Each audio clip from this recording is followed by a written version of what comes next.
Así dice la palabra del Señor en 1 Samuel capítulo 1 versículo 9 al 18. Lo leemos en el nombre del Padre, del Hijo y del Espíritu Santo. Una vez después de comer lo que fue ofrecido como sacrificio en Silo, Ana se levantó y se fue a orar. El sacerdote Elí estaba sentado en su lugar de costumbre junto a la entrada del tabernáculo. Ana, con una profunda angustia, lloraba amargamente mientras oraba al Señor e hizo el siguiente voto: Oh Señor de los ejércitos celestiales, si miras mi dolor y contestas mi oración y me das un hijo, entonces te lo devolveré. Él será tuyo durante toda su vida, y como señal de que fue dedicado al Señor, nunca se le cortará el cabello. Mientras Ana oraba al Señor, Elí la observaba y la veía mover los labios, pero como no oía ningún sonido, pensó que estaba ebria. Tienes que venir borracha, le reclamó. Abandona el vino. Oh no, Señor, respondió ella, no he bebido vino ni nada más fuerte, pero como estoy muy desanimada, derramaba ante el Señor lo que hay en mi corazón. No piense que soy una mujer perversa, pues he estado orando debido a mi gran angustia y a mi profundo dolor. En ese caso, le dijo Elí, ve en paz, que el Dios de Israel te conceda lo que has pedido. Oh, muchas gracias, exclamó ella. Así que se fue y comenzó a comer de nuevo, y ya no estuvo triste. Señor, te doy gracias por tu palabra que es viva y eficaz, más cortante que una espada de doble filo, penetra nuestro corazón. Ayúdanos a corregir nuestra angustia y a confiar en ti para que el gozo de la salvación sea lo que domine nuestros corazones. Ayúdanos, Señor, a cambiar el lugar donde llevo mi angustia y permíteme ir a tu altar y allí hablar contigo. Háblanos, Señor, transfórmanos, Señor, en el nombre de tu Hijo Jesús. Amén, amén y amén. Pueden tomar asiento, mis queridos hermanos y hermanas. Qué bueno poder adorar y glorificar el nombre de nuestro Señor Jesucristo. Durante todo el año hemos estado hablando sobre el Antiguo Testamento. Hemos estado hablando cronológicamente, sistemáticamente, desde el Génesis, por varias historias, con el deseo y la misión de que podamos ver que desde el principio la intención de Dios es que conozcamos a Jesús, su misericordia, su deseo de salvar y redimir al mundo entero. Dice un teólogo que todas las carreteras en Inglaterra conducen hacia la capital, Londres, y decía, así es también todos los libros de la vida, todos te van a conducir a Jesucristo, el Hijo de Dios, quien murió y resucitó por cada uno de nosotros. En nuestra Biblia encontramos grandes ejemplos, los cuales nos ayudan y nos sirven para confrontarnos, evaluarnos y tomar decisiones en la vida de nosotros para agradar al Señor en nuestra manera de conducirnos. El ejemplo de hoy es uno de esas historias que nos hacen mirarnos bien profundos al corazón y evaluar verdaderamente cómo nosotros reaccionamos a las crisis en las que enfrentamos. En este texto que leímos nos encontramos con una gran situación, una gran controversia. No era pequeña, era algo muy bochornoso, era algo que tenía que enfrentar esta gran sierva de Dios que se llama Ana, esposa de Elcaná, que la amaba muchísimo, pero también tenía otra esposa que se llamaba Penina. Penina, el significado de su nombre es perla. Y yo preguntaba en el primer culto, ¿alguien sabe por qué se le dice la referencia a alguien de una manera negativa? Esta es una perla, ten cuidado con esa persona. No sé por qué se decía eso, pero tiene una connotación negativa por alguna razón, así que alguien me lo puede decir. Ana, al no tener hijo, la llevaba a un dolor en su corazón, a una frustración ante ella no poder responder a la altura de lo que se exigía en aquel tiempo, en aquella sociedad. Vivía afligida su corazón. Pero para eso no solamente le bastaba, sino que tenía la esposa al lado que se llamaba Penina, que le hacía bullying. Constantemente le hacía bullying. Le restregaba en la cara: no puedes tener hijos, yo sí puedo tener hijos. Tengo 2 hijos que son sacerdotes y sirven en el templo. Tengo más hijos y tú no tienes ningún hijo. Así que cada vez que llegaba el dolor o el recuerdo de ir al templo a ofrecer sacrificio, ella veía su desventaja. Ella veía que ella no había sido favorecida por Dios. Ante el dolor y la frustración, ella tiene un encuentro cara a cara con el Dios que confronta nuestras vidas y evalúa las acciones que nosotros tomamos ante nuestras desventajas o nuestros dolores. El esposo la amaba muchísimo. Mientras les daba ofrenda a todos lo que le tocaba, dice que a Ana le daba una ofrenda especial, algo más, algo dedicado. Él quería que ella supiera cuánto la amaba. Y hoy quisiera preguntarte: ¿cuántos de nosotros nos sentimos muy tristes por aquellas cosas que no tenemos en nuestra vida y que otros sí la tienen? ¿Cuántos nos sentimos muy tristes porque hay cosas que la sociedad nos exige que no logramos alcanzar, pero los que tenemos alrededor de nosotros sí lo han logrado alcanzar? Son signos de bendición, signos de prosperidad, signos de que Dios se ha apiadado de cada uno de ellos y nosotros nos sentimos excluidos. Para algunos podría ser igual que Ana, que no hemos logrado procrear. Para otros podría ser no tener un hogar feliz como otras familias lo tienen de feliz. Para otros podrían ser no tener una buena relación con sus hijos, con su familia o con sus hermanos y al final lo que existe es una gran discordia entre todos. Para otros podría ser también una buena economía, mientras escuchamos a otros que tienen grandes planes de retiro y en realidad nosotros estamos pensando cómo pagaremos la luz el próximo mes. Para otros, no tener un gran empleo y escuchar los testimonios de otros que nos dicen en la cara: Dios me ha abierto las puertas y ahora soy el presidente de no sé qué compañía. Para otros podría ser: no he recibido la sanidad, sigo enfermo, mientras otros se levantan y caminan en sanidad. Ana estaba en las manos de Dios. Y al estar en las manos de Dios, si hoy estás sufriendo, tienes algún dolor, o hoy estás pidiéndole al Señor que por favor haga un milagro en tu vida, déjame decirte algo: Dios está en todo. Dios siempre está. Al que ha prosperado y al que no ha prosperado, al que le ha dado sanidad y al que no le ha dado sanidad, al que le ha dado provisión y al que tiene escasez y vive el día a día. Dios siempre está. Pero Dios en medio de nuestras vidas, no importando las circunstancias que te encuentres, no importando en qué lugar te encuentres hoy retratado, Dios tiene un propósito para todo. Para todo Dios quiere enseñarnos. Y quiere que a través de las circunstancias nosotros podamos aprender que Dios tiene un propósito mucho más grande de lo que usted está pensando. Mucho más grande. Y si yo tuviera que terminar la predicación hoy, usted debe llevarse en su corazón que la bendición más grande es saber que Dios está tratando con nuestras vidas. Que Dios está tratando con nuestras vidas.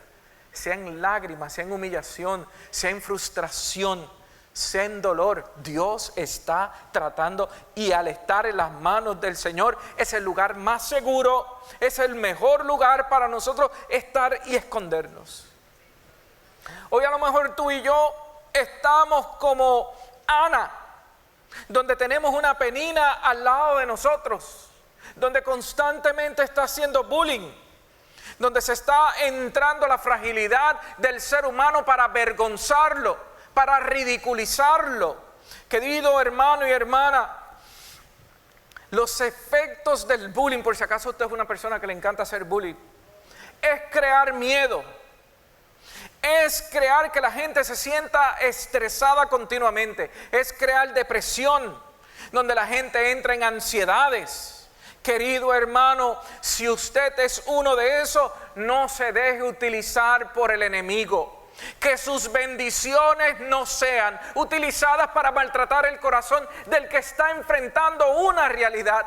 No es por un pecado, es porque Dios está obrando y en medio de lo que Dios hace se va a glorificar. Ese que usted ve llorando, Dios lo tiene en su mano y lo pondrá en alto. En algún momento veremos el propósito de Dios. Duele cuando llega la humillación de parte de un amigo. Duele cuando llega la humillación de parte de una familia. Creo que duele mucho más.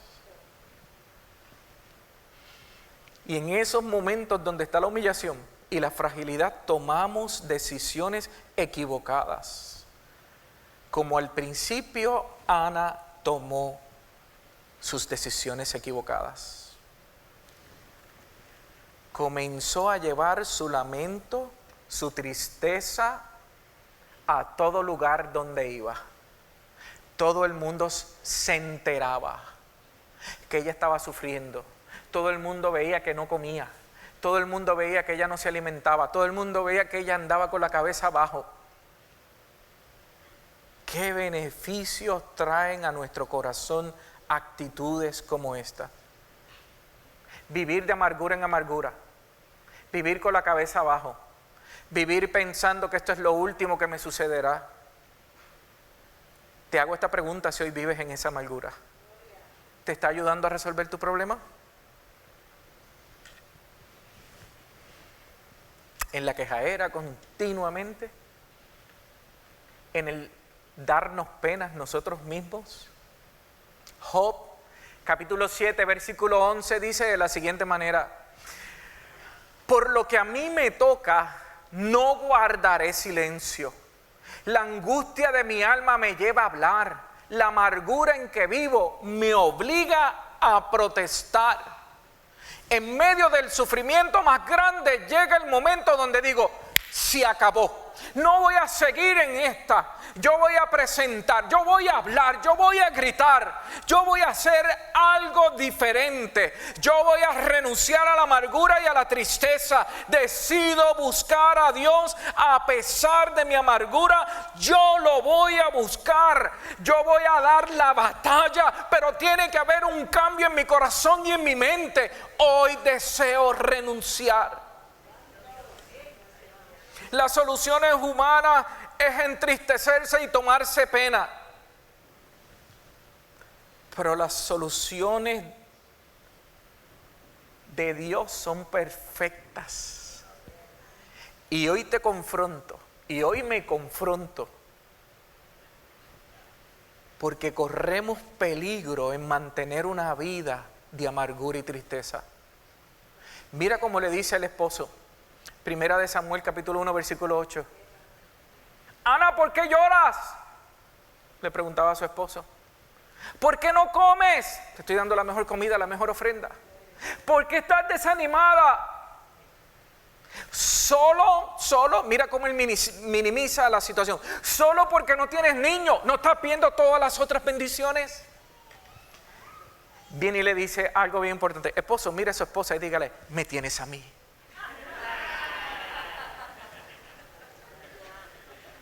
Si quieres un niño, nosotros los esposos tenemos la capacidad de comportarnos como niños.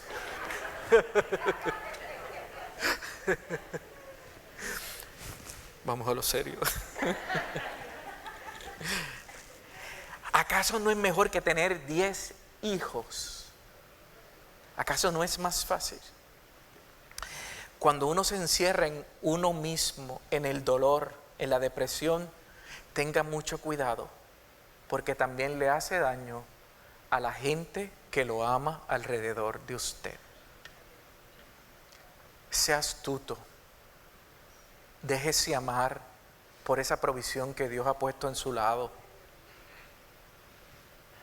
Sea astuto. Pero quisiera darle algunas palabras a los que hoy toman las desventajas de otros para hacerse superiores. Efesios capítulo 5, versículo 15 al 21. Tengan cuidado de cómo se comportan. Vivan como gente que piensa lo que hace y no como tontos.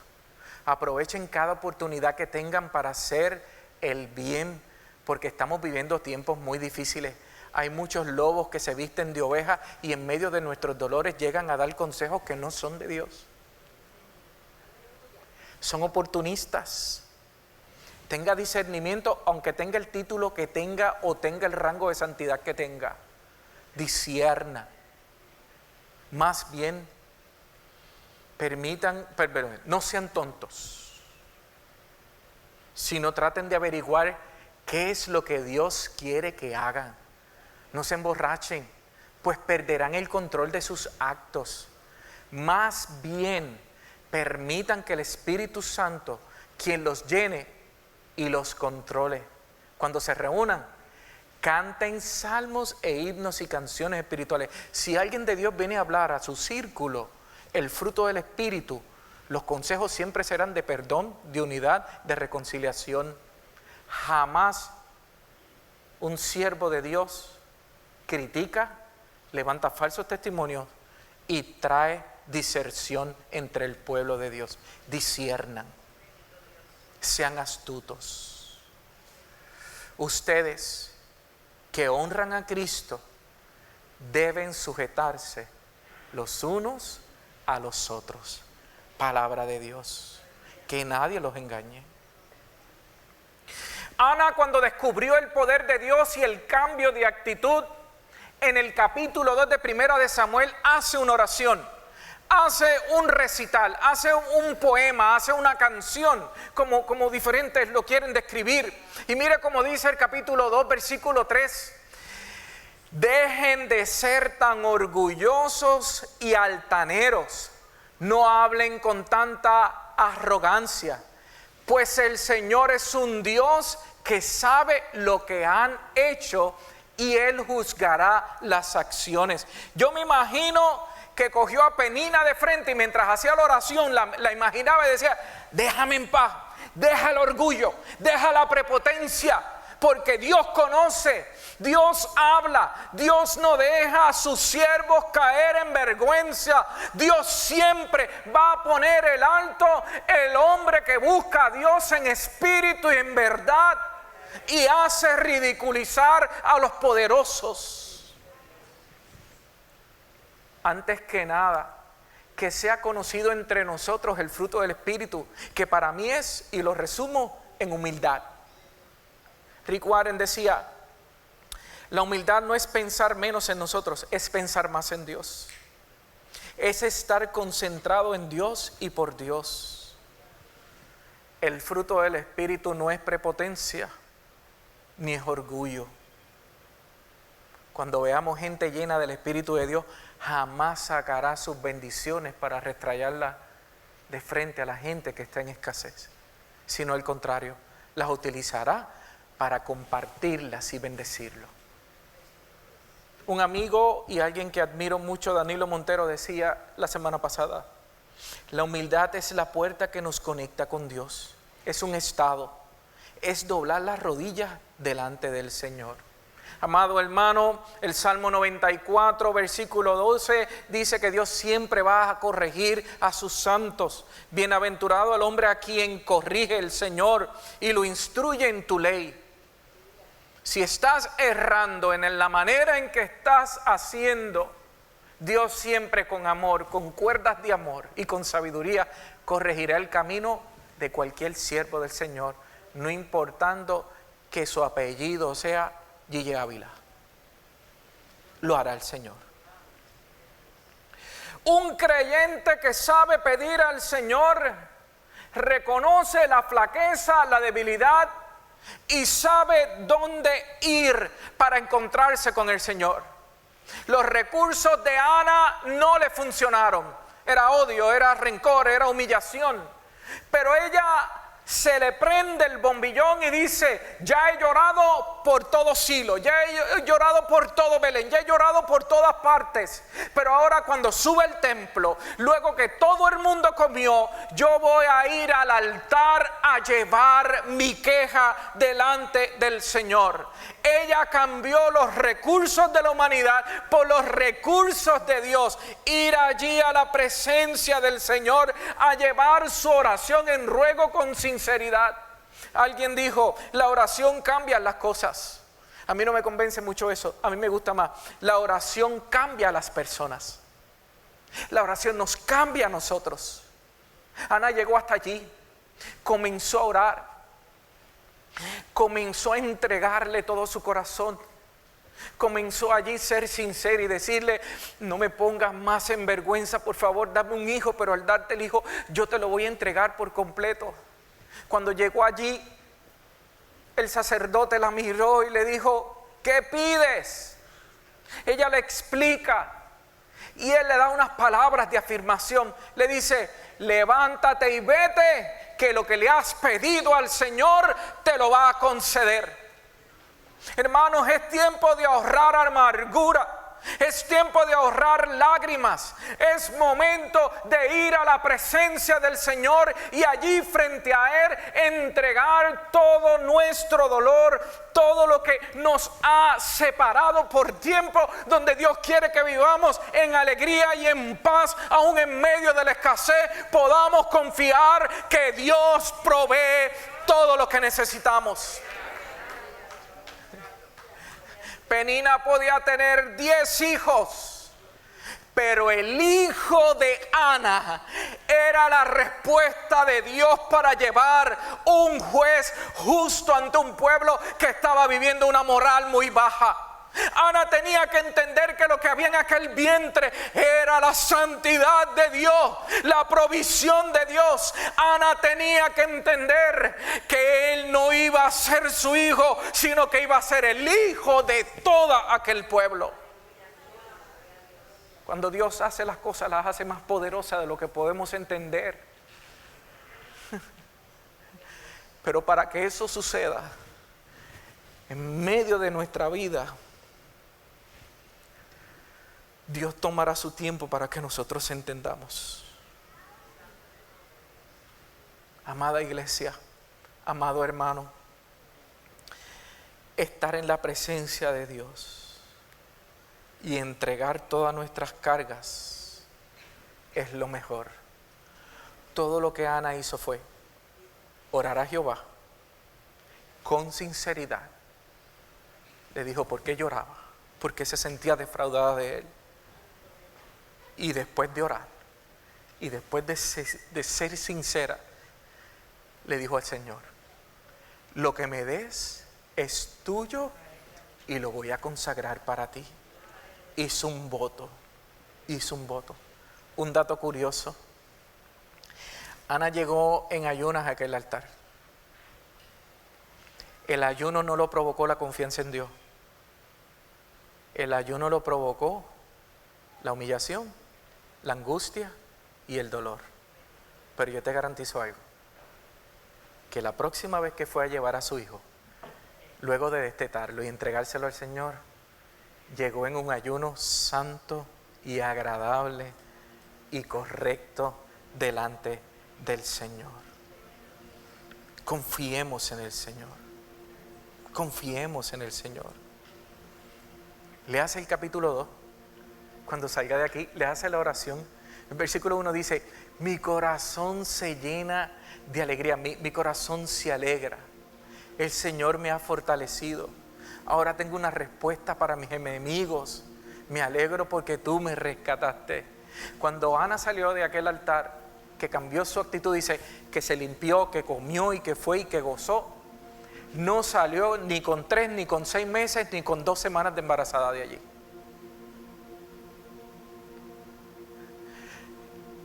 Salió con la esperanza de que quien habló fue Dios a su corazón. Y hoy quisiera preguntarte: ¿qué te ha llevado por el valle de la amargura, de la angustia? ¿Qué te ha llevado por el dolor? ¿Qué te ha llevado a pensar que Dios se ha olvidado de ti o que no lo mereces? Te invito a que hoy, en un acto de fe, te atrevas delante del Señor, ir delante de Él y serle sincero y decirle: así está mi corazón, así está mi vida. Tengo dolor, tengo frustración, quisiera que exista una transformación en mi familia, en mi casa. El Señor sabe por la escasez que estoy pasando, la necesidad económica, la necesidad de un trabajo, la necesidad de que obres en mi familia, en que obres en las relaciones, que obres, Señor, y que tu paz sea la que llegue. Saldrás de este lugar de dos maneras: igual como entraste, y saldrás a otros lugares a lamentarte y a seguir llevando tu queja a donde no lo debes llevar, o dejas tus quejas aquí, te limpias los ojos, te secas las lágrimas y en un acto de fe sales a comer y a creer que lo que Dios te va a prometer hoy aquí será realidad en tu vida en el tiempo de Dios. En el tiempo de Dios va a nacer tu bendición, como oraban nuestros muchachos. Filipenses 4:6. Por nada, no se preocupen por nada. En cambio, oren en todo tiempo. Digan a Dios lo que necesitan. Denle gracias a Dios por lo que Él ha hecho. Y es la única manera que vamos a poder experimentar la paz de Dios, que supera todo lo que podemos entender. Que la paz de Dios cuide sus corazones, que la paz de Dios cuide su vida. Yo quisiera que pudiéramos inclinar nuestro rostro en este momento, y quiero hacer dos llamados. El primer llamado que quiero hacer es preguntar si alguien nos visita por primera vez, si alguien nos ha estado visitando, si hay alguien que hoy desea decir: yo quiero recibir a Jesús como mi Salvador, como mi único y exclusivo Salvador. Si hay alguien que nos ha estado visitando y que se crió en la fe y ha estado lejos de Dios y hoy quiere decir: yo quiero reconciliarme, yo quiero arreglar mis asuntos con Dios.